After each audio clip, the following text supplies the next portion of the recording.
जय हिंद साथियों, बहुत बहुत स्वागत है एक बार फिर से आप सभी प्यारे साथियों का बीए सेमेस्टर वाला में। जी हाँ दोस्तों, आज की क्लास बहुत ही शानदार होने वाली है।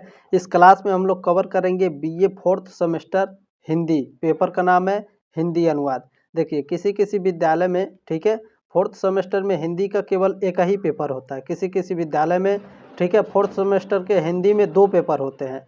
हिंदी अनुवाद पेपर का नाम है, ठीक है। तो हिंदी अनुवाद ये फर्स्ट है। सेकेंड मॉडल पेपर भी मैं आपको दे दूंगा। और जिनके कॉलेज में केवल एक ही पेपर होता है उनके लिए भी मोस्ट इम्पोर्टेंट ये पेपर है, ठीक है। ध्यान रखेंगे इस बात को। चलें, और ये पेपर है दीनदयाल उपाध्याय गोरखपुर विश्वविद्यालय का, ठीक है। ध्यान रखेंगे इस बात को।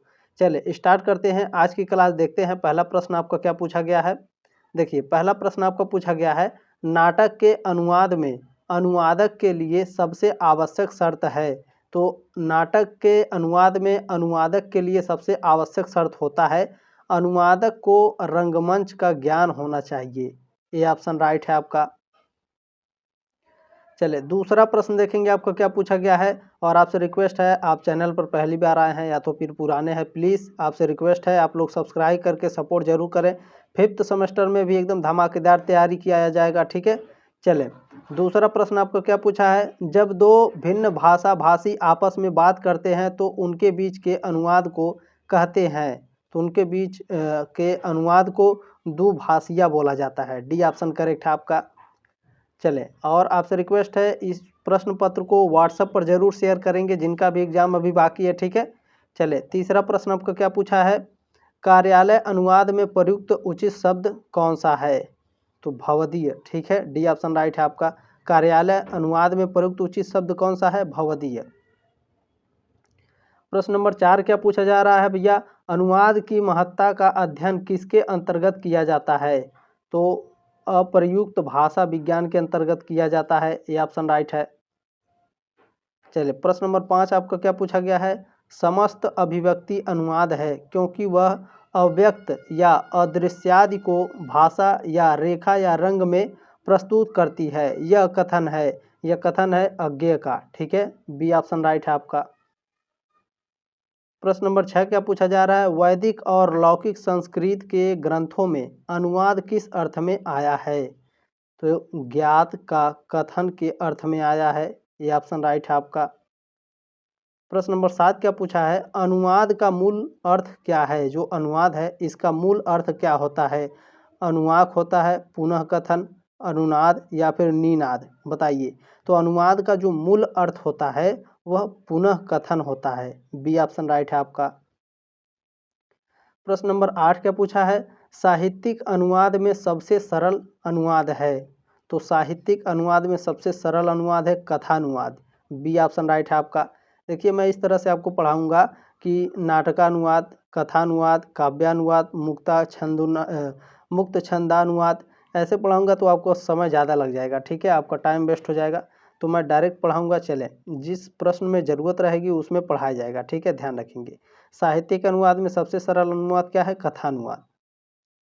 प्रश्न नंबर 9 क्या पूछा गया है, भोलानाथ तिवारी के अनुसार अनुवाद क्या है। भोलानाथ तिवारी के अनुसार अनुवाद जो है शिल्पकला और विज्ञान है। सी ऑप्शन राइट है। चले, ये सभी प्रश्न आपके एग्जाम में कहीं ना कहीं आएंगे, ध्यान रखिएगा इस बात को। जो शब्द सामान्य व्यवहार की भाषा के शब्द न होकर ज्ञान के विभिन्न क्षेत्रों के शब्द होते हैं उन्हें कहते हैं, उन्हें पारिभाषिक शब्द कहते हैं। ये ऑप्शन राइट है आपका। प्रश्न नंबर 11 क्या पूछा गया है, समाज में सामान्य व्यवहार के लिए प्रयुक्त शब्द कहे जाते हैं। सामान्य शब्द कहे जाते हैं। डी ऑप्शन राइट है आपका। प्रश्न नंबर 12 क्या पूछा गया है, रिडल ऑफ द यूनिवर्स, ठीक है, रिडल ऑफ द यूनिवर्स का हिंदी अनुवाद किस विद्वान ने किया है। तो आचार्य रामचंद्र शुक्ल ने किया है। बी ऑप्शन राइट है आपका। चलिए प्रश्न नंबर 13 क्या पूछा गया है, शब्द अनुवाद, ठीक है, शब्द अनुवाद को किस विद्वान ने वास्तविक अनुवाद कहा है। तो यह कहे हैं भोलानाथ तिवारी, ठीक है। शब्द अनुवाद को वास्तविक अनुवाद किसने कहा है, Bholanath Tiwari. C option right है आपका। चलिए प्रश्न नंबर 14 क्या पूछा गया है, केंद्रीय अनुवाद ब्यूरो का मुख्यालय कहाँ पर है। तो इसका मुख्यालय है नई दिल्ली में। सी ऑप्शन राइट है आपका। प्रश्न नंबर 15 क्या पूछा गया है, एक भाषा की सामग्री के भावों की रक्षा करते हुए उसे दूसरी भाषा में बदल देना अनुवाद है, कथन है। यह कथन किसका है? सैमुअल जॉनसन का कथन है। ये ऑप्शन राइट है आपका।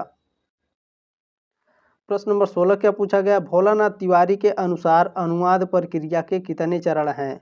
तो 5 चरण होते हैं। ठीक है, भोलानाथ तिवारी के अनुसार अनुवाद प्रक्रिया के कितने चरण है? 5 चरण। डी ऑप्शन राइट है आपका।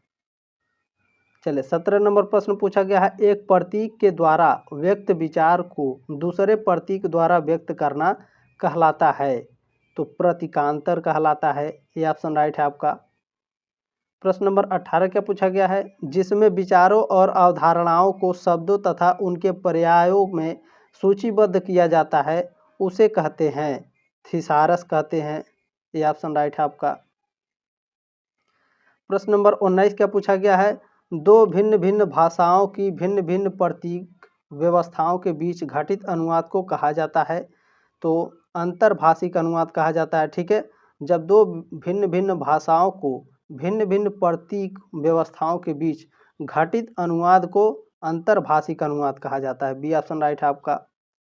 चले प्रश्न नंबर 20 क्या पूछा गया है? एक ही भाषा के अंतर्गत घटित अनुवाद प्रक्रिया को कहते हैं अंतःभाषिक अनुवाद कहते हैं। डी ऑप्शन राइट है आपका। चले प्रश्न नंबर 21 क्या पूछा गया है आपका? एक भाषा की पाठ्य सामग्री को दूसरी भाषा की समानार्थ पाठ्य सामग्री में प्रतिस्थापित करना ही अनुवाद है। यह कथन है कैडफोर्ड का। ठीक है, एक भाषा की पाठ्य सामग्री को दूसरी भाषा की समानार्थी पाठ्य सामग्री में प्रतिस्थापित करना ही अनुवाद है। यह कथन कैडफोर्ड का है। प्रश्न नंबर 22 क्या है? किस विधा का अनुवाद करते समय मूल और अनुवाद में काफ़ी अंतर आ जाता है? तो काव्यानुवाद। ये ऑप्शन राइट है आपका। प्रश्न नंबर 23 क्या पूछा है? लाइट ऑफ एशिया का अनुवाद आचार्य रामचंद्र शुक्ल ने किस नाम से किया है? तो बुद्ध चरित के नाम से किया है। सी ऑप्शन राइट है आपका। महात्मा बुद्ध को एशिया का लाइट कहा जाता है। ठीक है, चलें ध्यान रखेंगे इस बात को भी। चले 24 नंबर प्रश्न क्या है? भावानुवाद किस आधार पर विभाजित है? साहित्य के आधार पर, भाव के आधार पर, विषय के या फिर प्रकृति आधार पर? तो भावानुवाद जो है साथियों, यह आपका प्रकृति के आधार पर विभाजित है। डी ऑप्शन राइट है आपका। प्रश्न नंबर 25 पूछा गया है, अनुवाद की प्रक्रिया की पृष्ठभूमि में चलने वाला पक्ष है? तो कला है। ठीक है, अनुवाद की प्रक्रिया में पृष्ठभूमि में चलने वाला पक्ष क्या है? कला। सी ऑप्शन राइट है। प्रश्न नंबर 26 है आपका, लिप्यंतरण के लिए उपयुक्त अंग्रेजी शब्द है? ट्रांसलिटरेशन है। सी ऑप्शन राइट है आपका। प्रश्न नंबर 27 पूछा गया है, कोश के मूल रूप से दो प्रकार कौन से हैं? तो भाषिक और भाषिकेतर। ठीक है, कोश के मूल रूप से दो प्रकार कौन से हैं? भाषिक और भाषिकेतर। प्रश्न नंबर 28 क्या पूछा गया है? कौन सा शब्द शब्दानुवाद के लिए प्रयुक्त नहीं है? तो सेंस फॉर सेल्स, ये आपका शब्दानुवाद के लिए प्रयुक्त नहीं है। डी ऑप्शन आपका राइट है। चले आगे बढ़ते हैं। प्रश्न नंबर 29 देखते हैं क्या पूछा गया है? पंक्ति प्रतिपंक्ति अनुवाद किसे कहते हैं? भावानुवाद को, सारानुवाद को, रूपांतरण, फिर शब्दानुवाद को किसे कहा जाता है? बताइए। तो पंक्ति प्रतिपंक्ति अनुवाद जो है शब्दानुवाद को कहा जाता है। डी ऑप्शन राइट है आपका। प्रश्न नंबर 30 क्या पूछा गया है? अंग्रेजी का टेंडर शब्द हिंदी में कहलाता है? क्या कहलाता है? निविदा कहलाता है। ठीक है, अंग्रेजी को जो टेंडर में अंग्रेजी शब्द है इसको हिंदी में क्या बोला जाता है भैया? निविदा। ये ऑप्शन राइट है। चले 31 नंबर प्रश्न पूछा गया है, संविधान के किस अनुच्छेद में हिंदी को राजभाषा घोषित किया गया है? अनुच्छेद 343 फर्स्ट में। ठीक है, संविधान के अनुच्छेद 343 फर्स्ट में हिंदी को राजभाषा घोषित किया गया है। प्रश्न नंबर 32 है, रिपोर्ट का हिंदी अनुवाद क्या कहलाता है? रिपोर्ट को हिंदी में क्या कहते हैं? प्रतिवेदन। सी ऑप्शन राइट है आपका। प्रश्न नंबर 33 क्या पूछा गया है आपका? दुभाषीय द्वारा किया जाने वाला अनुवाद कहलाता है? वार्तानुवाद, सारानुवाद, छायानुवाद या फिर वाक्यानुवाद? बताइए, बहुत ही शानदार प्रश्न है। तो दुभाषीय द्वारा किया जाने वाला अनुवाद वार्तानुवाद की कहलाता है। बी ऑप्शन राइट है आपका। प्रश्न नंबर 34 क्या पूछा गया भैया आपका? नाटक का अनुवाद यदि काव्य या कहानी में होता है तो उसे कहते हैं, तो उसे रूपांतरण कहते हैं। ठीक है, नाटक का अनुवाद यदि काव्य और कहानी में होता है तो उसे रूपांतरण कहा जाता है। ठीक है, बी ऑप्शन राइट है 34 का। चले प्रश्न नंबर 35 देखेंगे भैया क्या पूछा गया है। काव्यानुवाद में काव्य रचना का अनुवाद है, तो काव्यानुवाद में काव्य रचना का जो अनुवाद है गद्य पद या मुक्त छंद किसी में भी हो सकता है। ठीक है, सी ऑप्शन राइट है आपका। चले प्रश्न नंबर 36 क्या है आपका। मेमोरेंडम के लिए सही हिंदी पारिभाषिक शब्द है, तो मेमोरेंडम के लिए सही हिंदी पारिभाषिक जो शब्द है भैया वो आपका क्या होगा, ज्ञापन होगा। बी ऑप्शन राइट है आपका। प्रश्न नंबर 37 आपका पूछा गया, इसमें पारिभाषिक शब्दावली से तात्पर्य है राज्य मंत्रालयों, सरकारी उपक्रमों, सरकारी कार्यालयों, तो इन सभी से पारिभाषिक शब्दावली से तात्पर्य। ठीक है, डी ऑप्शन आपका राइट हो जाएगा 37 का। चले प्रश्न नंबर 38 देखेंगे, हमारा क्या पूछा गया भैया। कविता के अनुवाद की सफलता में संदेह व्यक्त किया है, क्रोचे ने, प्लेटो ने, रूसो ने या फिर लोंजाइनस ने, बताइए। तो कविता के अनुवाद में सफलता में संदेह जो व्यक्त किए हैं वह प्लेटो ने व्यक्त किए हैं। बी ऑप्शन राइट है। प्रश्न नंबर 39 क्या पूछा गया है। वद धातु का क्या अर्थ है। वद धातु का अर्थ होता है बोलना। ये ऑप्शन राइट है आपका। प्रश्न नंबर 40 क्या पूछा गया आपका। एक ही भाषा के शब्द दूसरे शब्द प्रतीकों में व्यक्त करना है, क्या है, तो यह शब्दांतर है। सी ऑप्शन राइट है आपका। चले प्रश्न नंबर 41 आपका पूछा गया है। एक्ट का हिंदी शब्द क्या है। एक्ट का हिंदी शब्द क्या है, आप सभी लोग जानते हैं अधिनियम बोला जाता है। ठीक है, बी ऑप्शन राइट है आपका। चले प्रश्न नंबर 42 देखेंगे, आपको क्या पूछा गया है। प्रिंसिपल ऑफ ट्रांसलेशन अनुवाद सिद्धांत के लेखक हैं, तो इसके लेखक अलेक्जेंडर फ्रेजर टिटलर हैं। ठीक है, सी ऑप्शन राइट है आपका। देखिए बहुत ही इंपॉर्टेंट प्रश्न है। चले 43 नंबर प्रश्न क्या है। लेटर शब्द का हिंदी रूप है। लेटर शब्द का हिंदी रूप क्या है भैया, पत्र बोला जाता है। ठीक है, लेटर को हिंदी में क्या बोला जाता है, पत्र। चले 44 नंबर प्रश्न क्या है आपका। सी डेक पूड़े ने कौन सा अनुवाद सॉफ्टवेयर बनाया, तो यह मंत्रा सॉफ्टवेयर बनाया। ये ऑप्शन राइट है आपका। प्रश्न नंबर 45 क्या पूछा गया है आपका। अनुवाद आज व्यक्ति की सामाजिक आवश्यकता बन गया है, यह कथन है, यह कथन किसका है, प्रोफेसर जी गोपीनाथन का है। ये ऑप्शन राइट है आपका।